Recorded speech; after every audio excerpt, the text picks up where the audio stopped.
아니야? 뭐? 저 인간 저건 쟤 오늘도 술술 풀리고 안 먹고 회수 갔냐? 내일도 신체 상태로 출근하겠구만.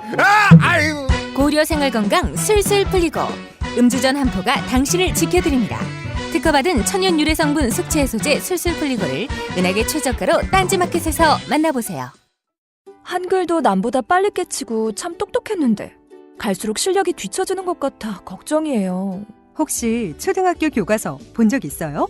어려운 어휘가 너무 많아요. 학교에서는 어휘 개념을 하나하나 설명해 줄 시간이 정말 부족하잖아요. 그럼 어떡하죠? 내 아이의 어휘만큼은 내가 책임져야죠. 어휘 공부의 정성. 초등어휘 3천, 초등어휘 5천. 검색창에 초등어휘 3천을 쳐보세요. 자려고 누웠는데 저스툰 지루한 지하철에 저스툰 자려고 누웠는데 지루한 지하철에 클래스가 다른 재미 저스툰 클래스가 다른 재미 저스툰 웹툰 웹소설은 저스툰 클래스가 다른 재미 저스툰 다시 날씬해지고 싶어. 다이어트 해야 하는데 좀 간단한 방법 없을까? 1522-6648 1522-6648 혹은 비타샵을 검색해주세요.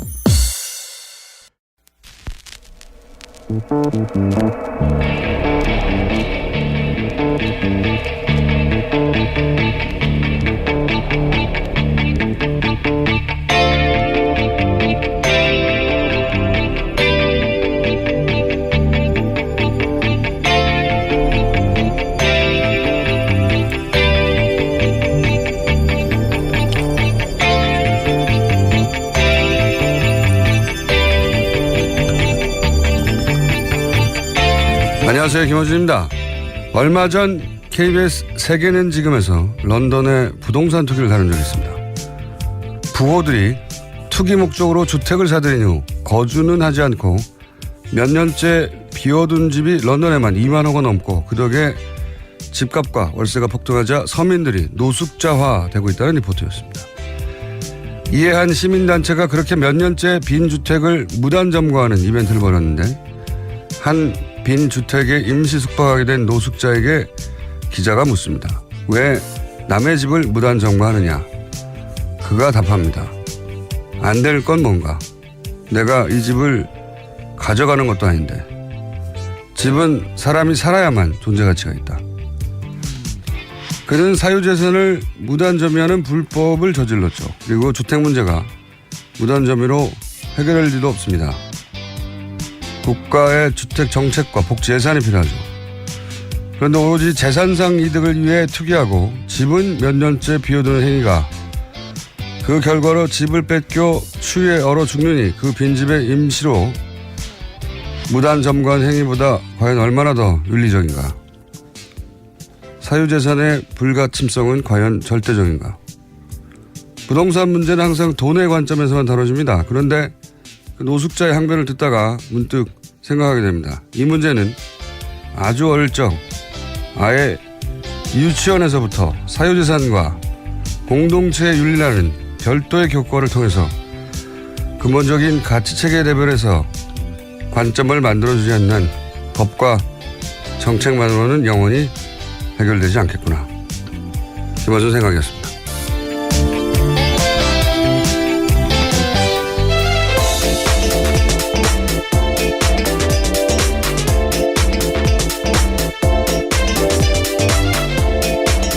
시사인의 김은혜입니다. 네. 월요일이 아닌데 왜 화요일도 힘들죠? 네, 피로의 누적이라고 봅니다. 자, 오늘은 어떤 뉴스가 첫 번째 뉴스입니까? 네, 세계일보가 국정원이 작성한 이명박 정부의 청와대 문건을 보도했습니다. 국정원은 2011년 11월쯤 작성한 문건인데요. 각각 제목이 우상호 좌익 진영의 대선 겨냥 물밑 움직임의 촉각, 2040 세대의 대정부 불만 요인 진단 및 고려사항, 12.6 재보궐 선거사범 엄정 처벌로 선거질서 확립, 이렇게 3건입니다. 이 보고서는 12.6 선거 이후에 야권 좌파가 자행한 선거법 위반 혐의를 검찰 경찰이 일벌백계식으로 엄단해야 한다라는 내용이 나오는데요. 검경이 타깃이 된 인사들의 수사 현황이 일목요연하게 정리된 문서입니다.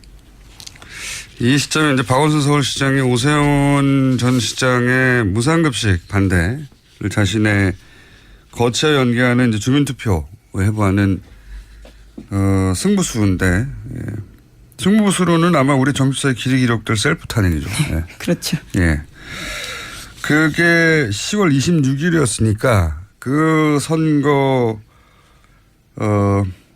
직후, 박원순 시장의 당선 직후에 작성된 걸로 보입니다. 네. 그런데 이제 내용을 보면 재밌는 게 많죠. 그러니까 우성호 의원이 발언을 어떻게 했느냐가 중요한 게 아니라 그 발언이 통화로 있었던 뭐 문자로 있었던 카톡으로 있었던 다 수집되고 있었다는 사실이 중요한 거죠. 그렇죠. 네. 사찰 문건으로 의심할 수 있는 것들입니다. 그러니까요. 이게 이제 이 보고서 작성된 시점은 이명박 정권 말기이긴 하지만 이어진 박근혜 정권에서 이 개인 사찰을 과연 중단했겠는가. 이게 이제 핵심 포인트인 거고요. 이 문서가 많아요. 다른 문서 내용도 좀 소개해 주시죠. 네. 네, 관련해서 선거사범 관련해서는요. 공장장 이름도 나와 있습니다. 대회비라고 쓰여 있는데 여기에 선거사범으로서 김어준, 주진우 등 4명이라고 쓰여 있습니다. 그러니까 제 이름도 자주 등장하는데 국정원이 저를 좀 사랑했던 것 같아요. 예. 뭐 사랑하면 사랑한다고 말을 하지 그렇게 따라다니지. 네, 사랑을 문건으로 표현한 거예요. 예. 제 이름이 국정원 문건에도 예, 등장한다는 사실. 그런 말을 듣기는 했습니다. 전에서. 예, 그런데 네, 직접 문서로 본 건 처음입니다. 저도. 그런데 이 보고서 내용들을 보면 아주 구체적이고 예, 거의 정치 국정원이 아니라 정치 컨설턴트예요. 네, 청와대에. 그렇죠.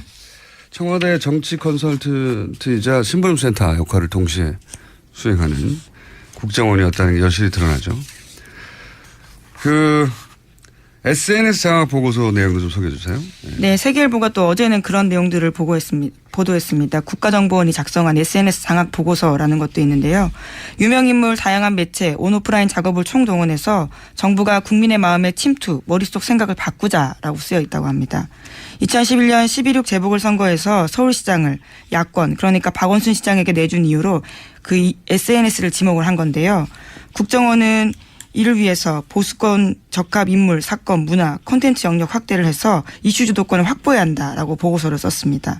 또 보수 목소리를 대표하는 파워 아바타를 육성해야 한다. 이런 내용도 쓰여 있습니다. 가장 재밌는 표현이 이겁니다. 파워 아바타. 파워 트위터리안 뭐 파워 블로거 이런 거는 들어봤는데 예, 파워 아바타를 육성해야 한다고. 네, 굉장히 강조한 것으로 보입니다. 작은 쉼표가 쓰여 있거든요. 예, 그게 이 말은 이들 유명 인사를 이제 아바타로 쓴다는 얘기니까 이들 인사의 워딩을 정해주는 컨트롤 타워가 뒤에 따로 있다는 거잖아요. 아바타로 쓰는. 이 사람들을 우리를 대변하는 유명 뭐 블로거로 키워 육성하고 뭐 이런 게 아니라 아바타라고 표현했어요. 예, 우리를 대변하는 우리가 조정하는 컨트롤 타워가 있다는 뜻이죠. 예, 특정 유명인 지목하기도 했습니다. 보수 성향 소설가 이모 씨, 유명 모델 김모 씨, 개그맨 K 씨 실명이 적혀 있습니다. 네, 등등 이런 사람들을 파워 아바타로 육성해야 되는데 여기서도 그 사찰 민간인 사찰에 정황들이 나오죠. 이 사람의 성향은 이러이러하고 이 사람은 뭐 안보를 중시하기 때문에 어떻게 그렇죠. 합니까? 그거를 평상시에 대화나 뭐 문자나 뭐 카톡이나 통화가 오랫동안 축적되고 그 사람 성향을 분석하지 않는 한 어떻게 알아요? 친구도 아닌데. 예.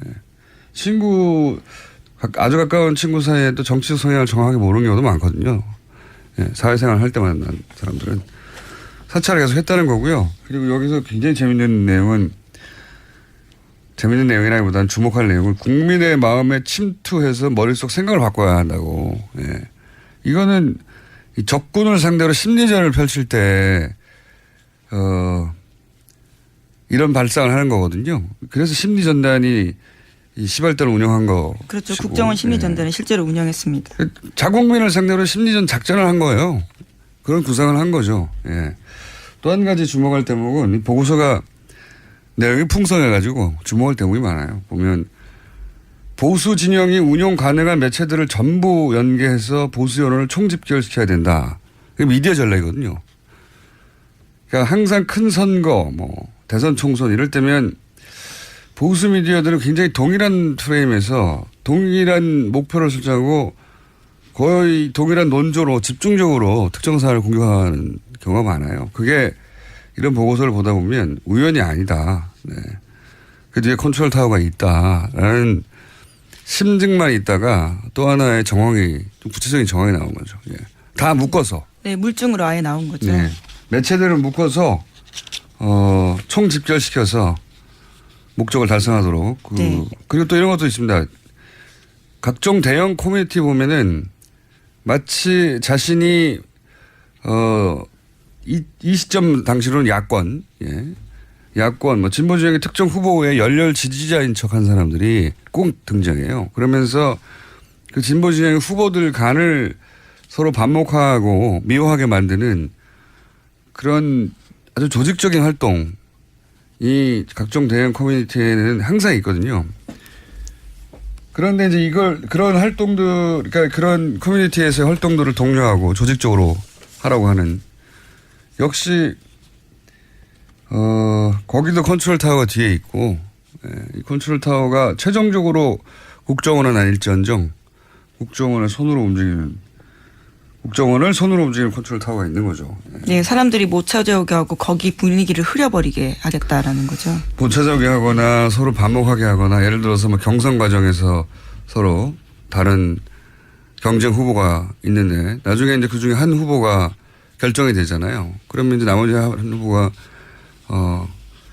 손을 들어주고 힘을 합쳐야 되는데 그 지지자들이 흩어지게 만드는 거죠. 전형적인 방식인데 그게 이제 이런 보고서들을 통해서 확인이 되는 겁니다. 그게 우리가 짐작했던 것들이 이 보고서에 거의 다 담겨 있습니다. 제 이름도 있습니다. 나쁜 놈으로 지목되고 있어요. 네, 선거사범입니다.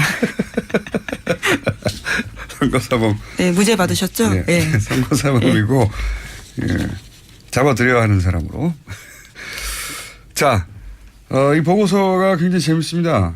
불과 뭐 10몇 페이지밖에 안 되는데도 보면은 우리가 의심해왔던 정황들 굉장히 구체적으로 담겨 있죠. 다음 뉴스는요? 네, 원세훈 전 국정원장은 지난 2012년 대선을 앞두고 직원들을 동원해서 대선에 개입한 혐의로 2심에서 유죄받은 바 있습니다. 공직선거법과 국정원법 모두 유죄였는데요. 그런데 대법원에서 사건을 파기환송했습니다. 공직선거법 일부가 무죄라는 겁니다.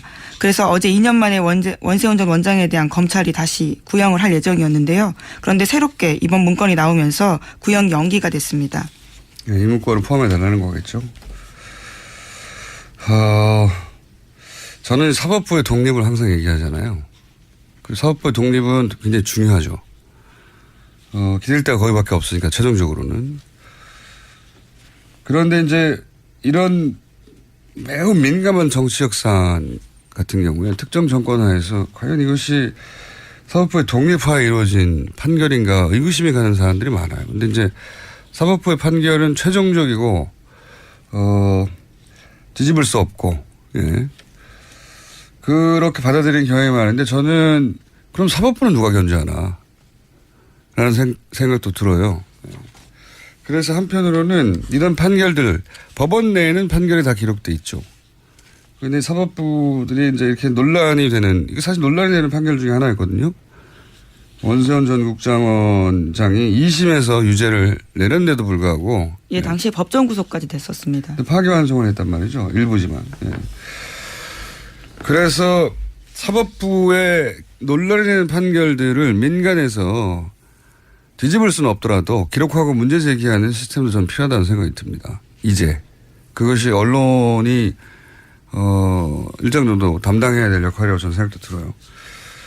자, 그런 사례들을 최근에 많이 보다 보니까. 네, 정확히는 무죄 취지라는 건 아니고요.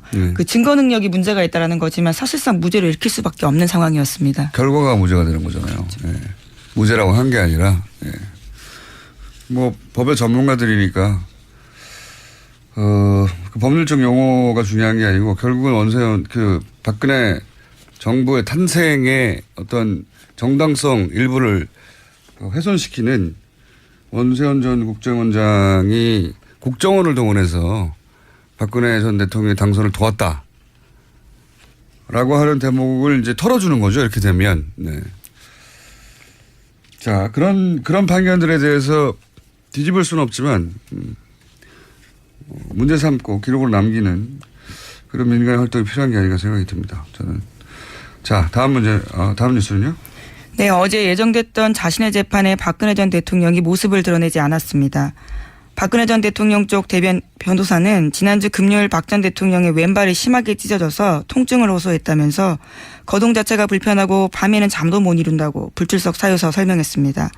교정당국 관계자도 청와대 지역 시절부터 약했던 박 전 대통령의 발가락이 구치소 문턱에 부딪히면서 통증이 생겼다라고 말했습니다. 문턱에 부딪히면서. 예.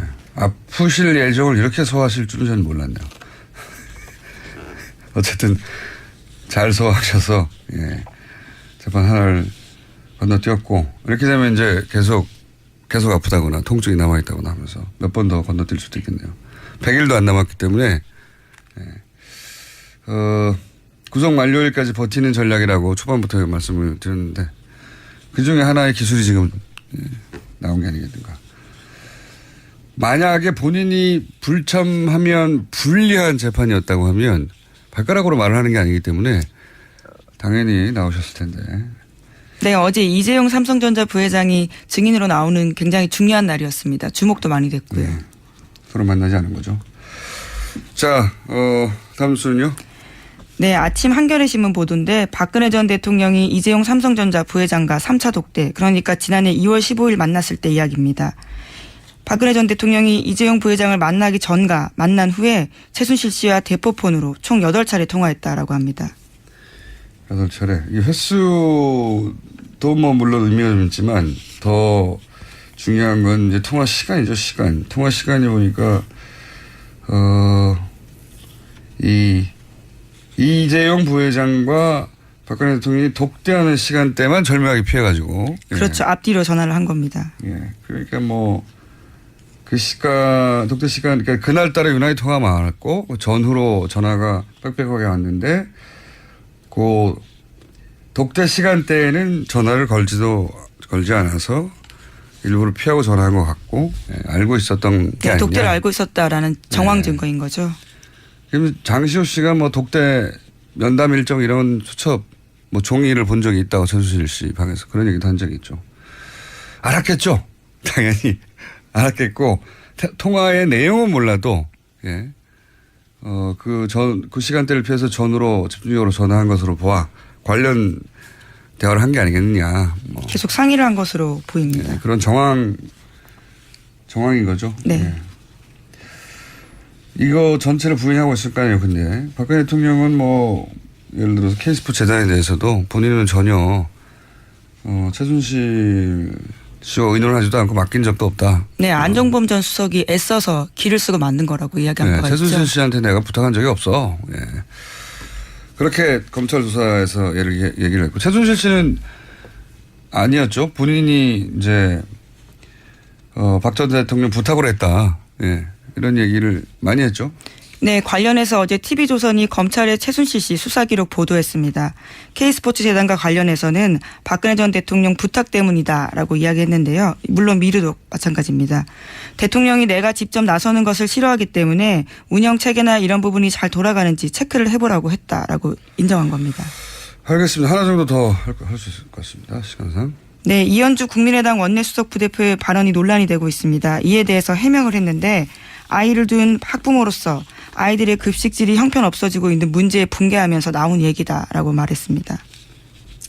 그러면서 이제 이게 기자와 사적으로 대화한 게 이런 식으로 보도됐다. 당사자 입장도 확인하지 않고 그러면서 SBS에서 강력한 유감도 표했죠. 예. 표했더니 SBS가 녹취를 공개해버렸죠. 예. 당사자 입장을 확인하지 않고 보도한 게 아니라 당사자 입장을 확인하려고 전화한 기자의 후속 취재 내용이었더라고요. 네, 원내정책 회의 한 다음에 더 자세하게 물어보기 위해서 전화했다라고 합니다. 그러니까 이제 일종의 패턴 같은 게 보여요. 국민의당이 최근 이제 여러 가지 문제로 코너에 몰리다 보니까 이 이현주 의원의 케이스도 그런데 분명히 이제 스스로 자초한 문제들이란 말이죠. 근데 이 케이스도 SBS 기자가 사적 대화, 저는 그래서 뭐 예를 들어서 밥집에서 밥 먹다가 또는 뭐 둘이 대화하는 걸 몰래 녹취했다든가 그런 건 줄 알았더니 그냥 후속 취재였더라고요. 예, 전화로. 예. 그런데 이제 이 상황을 분명히 자초한 측면이 강한데 이런 문제가 생길 때 내가 잘못을 하긴 했지만 내가 잘못한 정도보다 훨씬 크게 부풀려서 누군가 자기를 죽이려고 한다. 그런 피해의식이랄까요? 이런 패턴을 반복적으로 보여주고 있어요. 이런 사안도 이렇게 SBS 기자를 공격하거나 혹은 그럴 게 아니고 이제 파업 현장에 찾아가거나 뭐 사과를 하거나 아니면 정면으로 거기 가서 이해를 구하거나 그렇게 할 사안인데 이걸 보도한 언론을 탓해버렸거든요. 이렇게 해가지고 국면이 돌파되는 게 불가능하거든요. 그러면 정당하게 취재했다고 생각하는 SBS 같은 경우는 녹취를 아예 공개해서 더 큰 피해를 입히고 있지 않습니까? 스스로 입고 있지 않습니까? 바깥에서 저걸 자꾸 찾는데 이렇게 되면 바깥의 국민들을 점점 더 설득할 수 없게 되는데 이건 전반적인 리더십의 문제인 것 같습니다. 기본적으로 개개인 의원들 다 이런 식으로 하는 거 보면. 자, 오늘 여기까지 해야 될 것 같습니다. 시사인의 김은지였습니다. 감사합니다. 골반 잡자 바로 잡자 바디로직 허리 통증 바로 잡자 바디로직 2017년 쿨 썸머 바디로직 라이트 출시. 통기성이 좋아 땀 걱정 없이 한여름에도 쾌적하게. 입은 듯 안 입은 듯 가벼움의 신축성은 그대로. 자세가 좋아지는 골반 교정 타이즈 바디로직 검색창에 골반 교정 바디로직 라이트. 아무도 묻지도 따지지도 않고 가입하셨다고요? 보험은 너무 어려워요. 걱정 마십시오. 마이보험 체크가 도와드립니다. 1800-7917 마이보험 체크로 지금 전화주세요. 1800-7917 이미 가입한 보험이나 신규 보험도 가장 좋은 조건을 체크해서 찾아드립니다. 인터넷 한글 주소 마이보험.com 또는 카카오톡에서 아이디 검색 마이보험을 친구 추가하여 상담하실 수 있습니다. 모닝똥? 제겐 사치였죠. 내가 토끼인지 토끼똥이 나인지. 내가 변을 본 것인지 변을 당한 것인지 나는 바나나이고 싶다. 간혹 구렁이이고도 싶다. 미궁 대장사랑 빅똥의 추억 미궁 대장사랑이 찾아드립니다. 혈중 콜레스테롤 개선과 배변 활동에 도움을 주는 건강기능식품입니다. 검색창에 미궁 대장사랑. 미궁 장사랑 이름 바꿨어요. 프로바이오틱스 12종 추가. 미궁 대장사랑.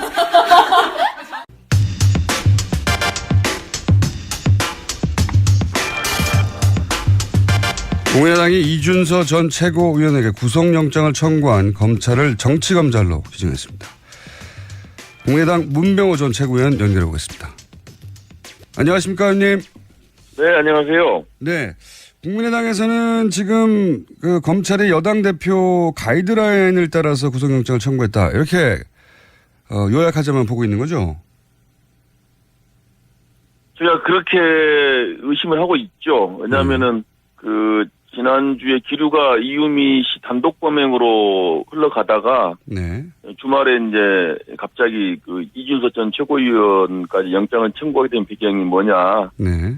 그것을 이제 저희 당에서는 추미애 대표가 머리 자르기 발언을 해서 가이드라인을 줬고 이제 검찰이 현 정권에 대해서 잘 보이기 위해서 네. 권력 해바라기성 수사하는 게 아닌가 그렇게 판단하고 있습니다. 그런 의혹이 있다 이렇게 이제 말씀하시는 거죠. 네. 네.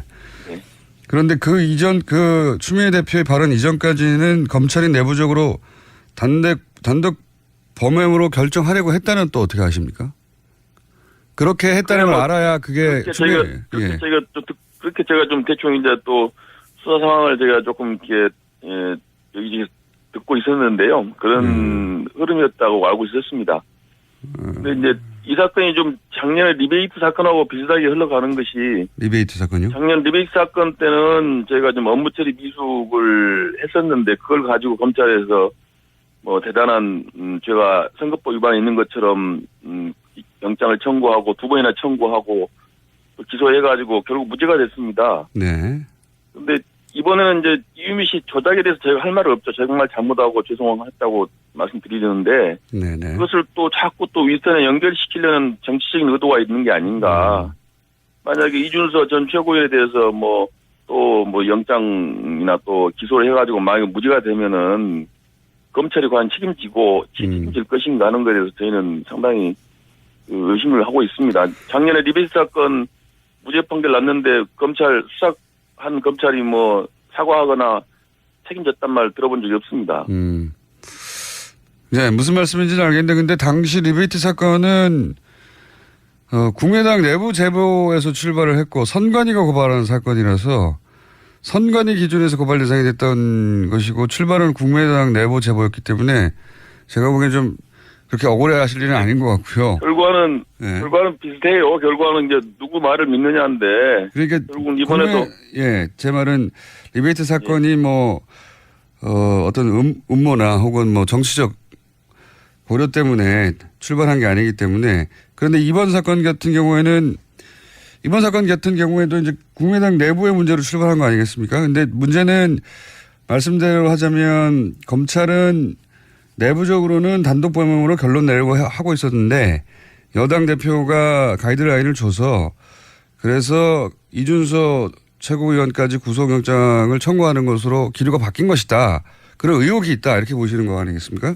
예. 저는 작년과 똑같다고 보는 것이요. 예. 출발은 저희가 국민의당이 미숙함으로 단초를 제공했죠. 작년에도 리베이트 사건도 무슨 계약서를 위조한다 할지 여러 가지 업무 처리를 잘못했어요. 네. 그걸 가지고 검찰이 이제 침소 공대 가지고 마치 무슨 돈이 왔다 갔다 한 것처럼 그렇게 해가지고 기소를 해서 저희 국민의당 안철수 전 대표에게 막대한 타격을 줬고요. 네. 이번에도 이유미 씨 단독 범행한 걸 가지고 그걸 가지고 자꾸 이제 언론에다 뭘 얘기하고 이준서 전 최고가 개입이 됐다. 무슨 박지원 대표한테 보고가 됐다. 이렇게 해서 자꾸 침소봉대 가지고 마치 국민의당 전체가 이것에 무슨 관여가 된 것처럼 그렇게 지금 몰고 가고 있지 않습니까? 저는 똑같은 지금 사건 과정이 되고 있다고 판단하고 있습니다. 네. 어쨌든 당신은 검찰 인지수사가 아니라 이제 선관위 고발건이었다는 걸 다시 한번 말씀드리고. 근데, 이준서, 이게 핵심이 이준서 최고위원의 진술과 이유미 씨의 진술이 대립되는 거 아니겠습니까? 네네. 그런데, 간단하게 요약하면 이유미 씨는 일관되게, 지시에 의해 행동한 것이라고 하는 것이고, 이준서 최고위원은 일관되게 자신은 조작된 자료인지 몰랐고 지시한 적도 없다. 이렇게 대립하는 건데. 네네. 물증 같은 거는 대단히 약한 것 같고 정황으로 파악하는 것 같습니다. 그런데 이제 이준서 진술을 믿어주는 것이 국민의당인 것 같고요. 그렇지 않습니까? 그렇습니다. 예. 그런데 이제 검찰이 그 진술에 의구심을 가지는 건 단지 검찰만 그런 건 아니거든요. 한 여론조사 따르면 단독 범행 아니라고 생각하는 여론이 70%가 넘는데 물론 여론이 유죄라면 유죄라는 게 아니고요. 이게 누구 진술을 더 믿느냐 하는 문제라고 하면 어차피 심증인데 국민의당은 밖에서 보면 이준서 최고위원의 진술 신빙성이 떨어진다고 생각하는 사람들이 많거든요. 그러니까 그게 곧 검찰이 가이드라인을 따른 증거다라고 하기에는 좀 약하거든요. 여론은 그렇게 볼 수밖에 없죠. 자꾸 언론에서 자꾸 그렇게 보도지 않습니까? 무슨 통화를 했네, 문자를 보냈다, 또 이것저것 다 잘라버리고 이준서 전 최고위원한테 불리한 문자 같은 걸 보도하고 하니까 국민 여론은 당연히 그렇게 뭔가 국민의당이 조직적으로 개입하고 윗선에서 악을 했다 이렇게 생각할 수밖에 없습니다. 작년에 리베이트 사건도 똑같았어요. 우리가 내부에서 돈 받은 것도 없었고 억울하다 했지만은 국민들께서는 다 무슨 국민의당 당직자들이 다 돈 받아먹고 다 빼돌리고 이렇게 한 걸로 다 인식하셨지 않습니까? 그래서 저희 국민의당과 안철수 대표가 멍이 든 거예요. 마찬가지로 이번에도 사실은 이유미 씨 이 조작 사건이 분명히 잘못된 거지만은 그로 인해서 지금 저희 국민의당이나 안철수 대표가 엄청나게 타격을 받고 있는데 결국은 이제 언론 같은 데서 그것을 자꾸 이제 뭐 증폭시키고 마치 뭐 위에서 뭐 알고 있었다는 그런 취지의 보도를 계속 하기 때문에 실제와 관련 없이 엄청난 이미지 타격을 받고 있습니다. 결국 그것을 검찰이 이제 증폭시키는 역할을 하고 있는 것이죠.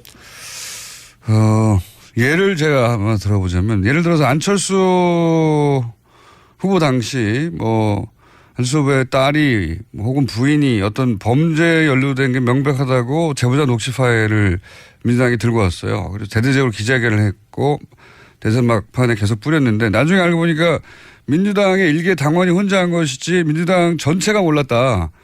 그러면 의원님은 그걸 믿으시겠습니까 그냥? 그건 믿기 힘들거든요. 물론 사장님도 논리 비약인데요. 그거하고는 다르죠. 문준용 씨 특혜 의혹 사건은 상당한 저는 근거가 있다고 봅니다. 그렇기 때문에 이것이 또 이 이슈가 그 당시에 이유미 씨가 녹취록을 가져와서 처음으로 이슈가 됐다면 제가 검증을 더 철저히 했을 거예요. 그런데 이미 문준용 씨 그 특혜 취업 사건이 이미 이슈가 돼 있었고 이것은 하나의 추가적인 증거였다는 거죠. 그렇기 때문에 저희가 조금 더 검증에 소홀하고 덜컥 믿은 그런 과오를 범한 겁니다. 그런데 안철수 후보의 가족 관련해서도 여러 의혹은 있었습니다. 그것은 이제 근거가 좀 제가 볼 때 객관적으로 봐서 근거가 조금 약하죠. 네, 상대 후보라서 근거가 약하다고 상대 후보 주장이라서 제가 객관적으로 봤을 때 근거가 좀 약하고 문준용 씨 특혜 취업 사건은 상당한 의혹이 있다고 봐야죠. 그러니까요. 네, 국민의당은 그렇게 생각하신 거고 민주당은 안철수 후보 측에 상당한 의혹이 있다고 생각했을 수 있는데 제 말은 국민의당 입장에서는 억울하실 수 있는데 밖에서 보면 그런 의구심을 가지는 건 합리적인 수준의 의심에 가깝다. 억울하실 수 있으나 그래서 그걸 곧장 검찰의 어떤 가이드라인에 따른 행동이다라고 판단하기엔 혹시 다른 근거는 있습니까? 하필 그때 추미애 대표가 머리짜리란 말을 했는데 그리고 나서 이런 게 나왔다. 이거 말고 또 다른 근거가 있나요? 가이드라인이라고 하시는? 그런데 여러 가지 제가 이제 문자나 카톡이나 여러 가지 주고받은 정황을 봤을 때 그렇다는 거고요. 이준석 전 최고위원을 의심할 수는 있습니다. 그거는 그걸 비난할 수는 없습니다. 다만 이제 검찰이 누구 말을 믿느냐인데 굳이 이제 이준석 전 최고위원의 말을 믿지 못하겠다고 하고 있는 것이고 또 결국은 검찰에 얘기하더라도 조작은 이유미 씨 단독으로 한 거로 인정한 겁니다. 다만 이제 이준석 전 최고위원이 공모한 것은 아니고 그것을 어렴풋하게 알면서도 그런 거 하지 않았냐 이런 죄를 묻는 것인데 그렇다면 또 꼭 구속까지 해야 되느냐 거기서 의문이 또 있다는 겁니다. 불구속 기소하에서 법원의 판단을 받아보는 것도 하나 방법인데 또 영장을 청구해갖고 그걸 이슈화해가지고 언론에도 계속 특별하게 만드는 것도 하나의 정치적인 의도가 아닌가 생각이 든다는 거죠. 미필적 고의라고 이제 표현되는데, 근데 사실, 변호사님이시니까 아시겠지만 미필적 고의도 사안이 중대하면 구속되는 경우가 있지 않습니까? 그렇죠. 당연합니다. 그러면 그렇기 때문에 미필적 고의가 의심되면 예를 들어서 5월 5일 최초 기자회견 했는데 5월 6일 날 사실상 유이민 씨가 제보자가 없는 것과 마찬가지라고 얘기를 한 것으로 검찰 조사 결과는 밝혀졌는데 그렇다면 미필적 고의를 적용해서 구속영장 청구할 수도 있는 거 아니겠습니까? 변호사 입장에서 보시면 어떻습니까? 그러니까 할 수도 있고 안 할 수도 있어요. 근데 굳이 하는 것이 정치적 의도가 있다고 저는 보여지는 거죠. 굳이 안 하는 게 오히려 정치적으로 정봉주 전 의원 같은 경우도 BBK로 기소돼서 형을 살았는데요. 당시 사법적으로는 유죄 판결이 났지만은 그러나 사실 저도 그렇고 많은 사람들이 정봉주 의원이 유죄라고 생각을 안 합니다. 사법적으로 판결이 났지만 억울하게 정치로 당했다라고 생각을 하거든요. 마찬가지 이번 건도 저는 마찬가지라고 보고 있습니다. 정봉주 의원이 뭔가 파일을 조작해서 유포한 건 아니지 않습니까? 정봉주 전 의원도 그러니까 미필적 고의에서 기소돼가지고 징역까지 살았지 않습니까? 그분은 사실이 아닐 거라고 생각하는 게 아니라 지금도 본인이 말한 내용을 사실이라고 믿고 있습니다. 어쨌든. 그러니까요. 그러니까 그 정봉주 전 의원도 정치적으로는 유죄 판결 받았지만 정치적으로 억울하다고 생각하는 거 아닙니까? 많은 사람들 그렇게 또 믿고 있고. 이번 경우도 마찬가지죠. 검찰이 영장 청구하고 기소할지 모르지만은 정치적인 판단을 하고 있다고 보고 있다는 거죠. 알겠습니다. 정치적으로 보고 있다고 하는 입장은 잘 이해했고요. 뭐 동의하지 않으신 분들이 있겠지만 그거는 의원님이 설득하셔야 될 문제인 것 같고요. 네. 네. 자, 또 한 가지 또 여쭤보자면 뭐 이미 여러 번 나온 얘기인데 안철수 전 대표가 너무 입장 발표가 늦다. 무슨 얘기든지 간에 이런 문제 지적은 참 많지 않습니까? 예. 뭐 타이밍 관련해서도 그렇고 내용 관련해서도 얘기가 참 많은데 뭐 이번 건도 좀 이제 빨리 입장 발표를 해야 한다는 의견도 있습니다만은 이게 이제 어차피 이제 이 사건이 터져서 뭐 일종의 국민의당으로서는 뭐 소나기를 뭐 피해가기 어렵게 됐지 않습니까? 그래서 아마 안 대표께서는 그 입장 발표를 하게 되면 또 이제 사실관계가 또 바뀌고 어쩌고저쩌고 얘기가 또 많이 나오기 때문에 아마 검찰 수사 결과 나온 다음에 전체적으로 한꺼번에 해서 뭔가 입장 발표하실 걸로 그렇게 판단하신 것 같아요. 예.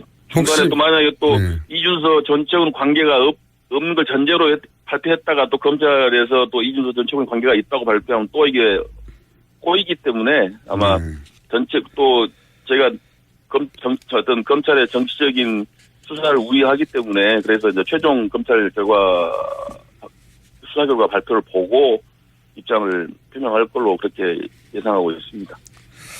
법원에서 이제 뭐 영장을 발부할 건지 아니면 뭐 하지 않을 건지 모르겠습니다만 거기에 따라서 또 상황이 좀 달라질 것 같은데 그건 그때 가서 다시 한번 제가 여쭤보기로 하고요. 예. 결국은 그 문제는 그 문제고 지금 원내에서 추경안이라든가 처리할 게 참 많지 않습니까? 근데 국민의당에서는 이것이 그 추미애 대표 사퇴 혹은 뭐 그에 준하는 사과가 있기 전에는 안 된다는 입장으로 알고 있는데 혹시 이 원내 현안을 극적으로 풀 수 있는 제가 보기에는 민주당 대표가 이 일로 사퇴는 하지 않을 것 같거든요. 절대. 뭐 어떻게 풀어야 합니까? 그래서 추미애 대표가 왜 그런 말씀하셨는지 잘 이해가 안 되는데요. 저는 뭐 어찌 보면 청와대를 향한 메시지였다고 저는 판단도 합니다. 지금 추미애 대표가 역대 여당 대표 사상 가장 그 국정에서 소외된 대표거든요. 그래서 내가 이렇게 그 국정을 원만하게 국정을 꼬이게 할 수 있는 힘은 있어. 이렇게 청와대를 향해서 메시지를 날리는 게 아닌가. 아하, 그러니까. 나를 좀 인정해주고 나의 존재를 인정해달라. 그런 메시지를 던진 게 아닌가 그런 생각이 들어요. 추미애 대표가 일부러 그런 메시지를 던져서 국정을 꼬이게 해서 존재감을 청와대에 인식시키려고 한 것이다. 예, 그렇죠. 지금 저 정권 초기인데 뭐 여당 대표라고 해서 아무런 대접을 못 받지 않습니까? 굉장히 창의적인 해석이신데. 소통이 되는 것도 아니고 뭐 국정 운영에 지금 참여시켜주는 것도 아니고 상당히 소외시키고 있다고 보는데요.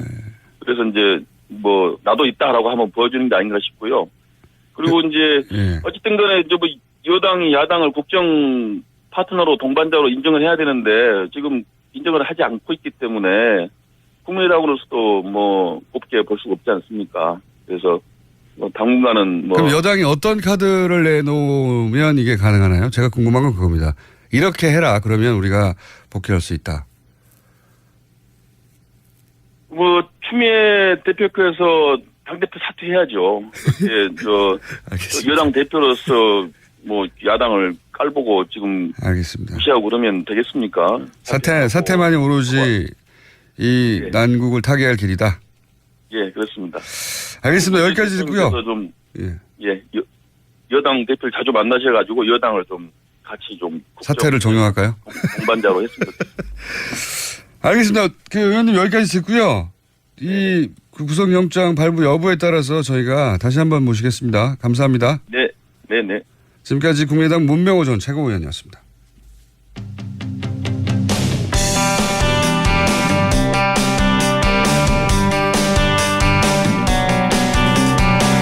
이웃 일본 정국이 또 요동을 치고 있다고 합니다. 아베 지지율이 곤두박질 치면서 그렇다고 하는데요. 일본 상황 좀 살펴보겠습니다. JP뉴스의 유재순 대표 연결돼 있습니다. 안녕하십니까? 네, 안녕하세요. 유재순입니다. 자, 내각 지지율이 사상 최초로 떨어졌다는데 얼마나 떨어졌고, 그리고 아베 그 총리가 두 번째 아니겠습니까? 첫 번째도 네네. 1년여 만에 물러났던 걸로 기억하는데 그때보다 더 낮은 건지 그리고 지금 질문이 한꺼번에 너무 많습니까? 왜 갑자기 떨어진 건지 전체적으로 궁금합니다. 네, 여러 가지 이유가 있는데요. 최근 공영방송인 NHK, 요미우리 신문, 아사히 신문 모든 언론사들이 일제히 그 여론조사를 했습니다. NHK가 조사한 지지율은 35%, 그리고 요미우리 신문이 우위께죠. 31%까지 내려가는 그 바닥을 쳤는데요. 지지에 그 하지 않는다라는 지지율보다 하지 않는다라는 그 퍼센테이지도 NHK 경우는 12%가 증가한 48%, 그리고 요미우리 신문사가 조사한 불지지는 52%에 달했습니다. 과반 이상이 지지하지 않는 그런 여론 환경이 되었다. 이게 이제 아베 내각 출범 이후 사상 최저치입니까? 네, 사상 최저치입니다. 그 이전에 왜 아베 내각이 5년 전에 한번 출범했다가 1년여 만에 물러났지 않습니까? 2006년 9월에 시작해서 2007년 정확히 9월 26일. 네, 5년이 아니군요. 퇴진을 했습니다. 네. 그때 지지율보다 더 낮은 겁니까? 훨씬 낮습니다. 아하.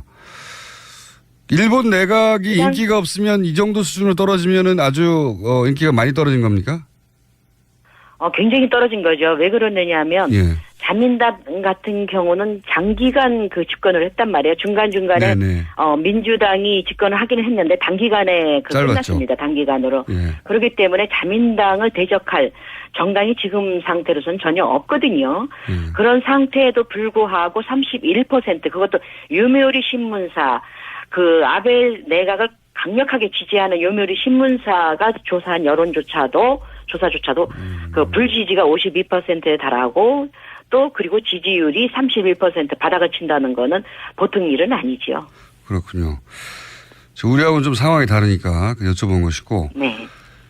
이 근본적인 이유가 뭡니까? 물론 뭐 한 몇 달 전부터 계속해서 스캔들이 터져나오긴 했는데 이렇게까지 떨어진 이유가 뭘까요? 크게 그 세 가지로 볼 수가 있는데요. 첫째는 오사카의 모리토모 학원에 그 8억 엔에 상당한 구기자를 1억 엔대의 그 헐값에 불안 특혜를 준 적이 있고요. 두 번째는 아베 수상의 친구가 이사장으로 있는 각계 학원에 그 수의학부 신설을 허가를 해줬습니다. 내각의 권력을 이용해서. 그리고 세 번째는 일본 국민들의 민심 위반인데요. 근래 몇 년 동안 그 안보법인이 해서 많은 하루에 100만 명이 동시다발적으로 그 시위를 하는 사태까지 있을 정도로 그 아베 내각에 대해서 굉장히 반대를 하는 국민들의 그 반발이 있었습니다. 그럼에도 불구하고 안보법 통과시켰고 그리고 다시 지금 헌법을 개헌해서 다시 전쟁을 할 수 있는 나라로 만들려고 하고 있잖아요. 네네, 그렇죠. 그렇기 때문에 민심이 확실히 돌아서서 이 세 가지 이유로 지지율이 저기를 했고요. 그리고 지난번에 7월 2일 날에 도쿄도 의원 선거가 있었지 않습니까? 네네. 그런데 그때도 이나다 방위청 장관이 자유대에게 노골적으로 한 표를 달라 발언한 것이 굉장히 문제가 됐었고요. 그리고 최근에는 도요타 마요코 중의원이 여성 의원입니다. 50대 비서의 머리를 폭행하고 폭언한 사실이 폭로돼서 이래저래 아베 내각뿐만 아니라 자민당 의원까지도 지금 국민들의 분노를 사고 있습니다. 그렇군요. 그러니까 내각뿐만 아니라 당까지 좋은 소식이 하나도 없고 그리고 지속적으로 민심이 이반해 왔고 계속해서 안보라든가 북한을 가지고 위기감을 조성하는 경우를 오랫동안 해왔죠. 그리고 전쟁할 수 있는 국가로 가는 데 대한 불안감이 있는데 최근에 이제 학원 스캔들이 연속으로 터지면서 그리고 그 학원 스캔들이 터지는 것보다 더 중요한 거는 그걸 이제 거짓말로 덮으려 했지 않습니까? 네, 그랬죠. 그런 일이 절대로 없다고 했죠. 네, 그런 거짓말이 드러나면서 이렇게 추락한 것으로 이해가 되는데 이렇게 되면 어떻게 돌파합니까? 일본에서는 통상 개각을 하기도 하고 조기 통솔을 치르기도 하고 여러 가지 방식이 있을 텐데 이번에는 어떻게 한답니까? 이미 7월 9일 날 아베 수상이 12월 초에 다음 달 초에 개각을 한다고 발표를 했습니다. 네. 그런데 자민당 내에서는 좀 더 빨리 하자. 좀 더 빨리 개각을 해서 여론을 반전시키고 그리고 12월 초까지 그 헌법을 개정하는 개헌안을 그 중의원과 그 참의원에서 제출을 하자 이렇게 의지를 모으고 있습니다. 오히려 개각도 빨리 하고 개헌안도 빨리 내자는 거네요. 네, 그렇습니다. 어허. 이렇게 해서 돌파가 될까요? 어떻게 보십니까? 지금까지는 그게 통했는데요. 이제 일본 국민들은 이제 절대로 속지 않는다. 아베 수상이 일본을 위해서 강경 우익 쪽으로 간다고 생각해서 지지를 했는데, 절대적인 지지를 했는데, 전혀 그렇지 않고 자기 개인 권력, 앞에서도 말씀드렸던 그 학원 문제라든가 두 학원 문제가 있었지 않습니까? 땅을 8억 원대를 1억 원대를 준다든가, 그리고 수의학부를 허가를 해준다든가, 그리고 어제 같은 경우는 재미있는 현상이 마에카와라는 그 사무 차관이 네. 그 중의원 청문회 비슷한 그 성격의 신문에 나와서 적나라하게 폭로를 했습니다. 내각 관저의 압력을 통해서 수의학부를 허가를 해줬다라고 증거를 했기 때문에 구체적인 증언이 나왔네요. 그렇습니다. 그것도 문부성 차관이 그렇게 했기 때문에, 차관급이 했기 때문에 아마도 그 파문은 앞으로 대단할 것이라고 봅니다. 그렇군요. 차관이 네. 이게 정부의 압력이 있었다는 걸 인정해버린 거 아니겠습니까? 네, 그래서 담당자이기도 했었는데요. 그렇기 때문에 지금까지는 아베 수상이 그런 일 절대 없다라고 부인을 했는데, 그 담당했던 사무차관이 압력을 넣어서 이사장이 친구인 그 대학교에 그 허가를 했기 때문에 그거는 변할 수 없는 절대적인 사실이라고 증언을 어제 했습니다. 그렇군요. 말씀 듣다 보니까 최순실 게이트 초기가 좀 생각나기도 합니다. 갑자기 정부 인사들이 나와서 조금씩 얘기를 하기 시작하고 그러다가 몰락하게 된 건데, 지금 그 일본 언론이 저도 그 보도 일부를 봤습니다만 문재인 대통령에 대해서 일본 언론이 우호적이지 않단 말이죠. 예. 네, 그렇습니다. 네. 당선되기 전에도 우호적이지 않았고 당선되는 후에도 그다지 반가워하지 않는 것 같은데, 이 최근에 G20에서 한일 정상 보도는 어떤 식으로 이루어졌습니까? 우선 결론적으로 말하자면 양국 수반이 서로 평행선을 달렸다, 그렇게 사실 보도를 하고 있고요. 일본 언론의 큰 관심사는 두 가지였었습니다. 지금까지. 하나는 박근혜 전 대통령 시절에 합의한 위안부 문제 이행 여부를 어떻게 할 것이냐, 그리고 이제 북한의 그 미사일 발사 문제였는데요. 문재인 대통령이 합의 이행은 한국 국민 정서상 받아들이기 힘들다라고 발언을 한 것에 대해서 비교적 일본 언론들은 대체적으로 사실 보도를 하고 있습니다. 그렇지만 우호적인 분위기는 절대로 아니고요. 진보 언론조차도 문 대통령을 친북 성향으로, 우익 언론사는 종북으로 매도를 해서 보도하고 있는 실정입니다. 그래서 위안부, 북한 문제 모두 문 대통령의 성향 때문에 간단히 한일 관계가 개선되기는 현실적으로 어렵다고 분석을 하고 있습니다. 알겠습니다. 제가 마지막으로 하나만 여쭤보겠습니다. 최근에 이제 미국의 싱크탱크 관련 보도를 저희가 하면서 일본 정부나 기업 혹은 재단들이 미국의 작은 지원을 참 많이 한다. 그래서 친일본적인 지식이나 정책 기반자들을 육성한다는 보도를 저희가 한 적이 있는데, 일본이 그런 정책을 실제로 가지고 있습니까? 일본에서 보시기엔 어떻습니까? 네, 그렇습니다. 사실 일본 정부의 이 같은 정책은 이미 그 역사가 상당히 오래되었고요. 문제는 공식적인 프로그램을 통해서 지원하는 자금 지원은 별 문제가 없습니다. 하지만 표가 안 나게 일본 정부가 관계된 자금이라는 것을 모르게 민간인 재단이라는 이름으로 포장해서 지원하는 프로젝트가 상당히 많은데요. 가령 일본 선박진흥이라는 재단이 있습니다. 그런데 이 재단을 만든 사람이 다름 아닌 태평양 전쟁 비시 전범인 사사카와 료이지인데요. 이미 고인이 된 사람입니다. 사사카와 재단을 만든 그런데 사람이죠. 자식들은 새로운 교과서를 만드는 그 모임이 있지 않습니까? 네네. 그구에 그 이사장을 맡고 있습니다. 그리고 그것뿐만 아니라 이 재단의 자금으로 공부한 학자들이 우리나라 학자들뿐만 아니라 세계 도처에 깔려 있습니다. 알겠습니다. 그리고 이 문제는요, 저희가 오늘은 시간이 다 됐는데 다시 한번 모시겠습니다. 저희가 관심이 많은 주제거든요. 요 문제만 별도로. 오늘 말씀 감사합니다. 네, 고맙습니다. JP뉴스 유재순 대표였습니다. 3부에서 뵙겠습니다.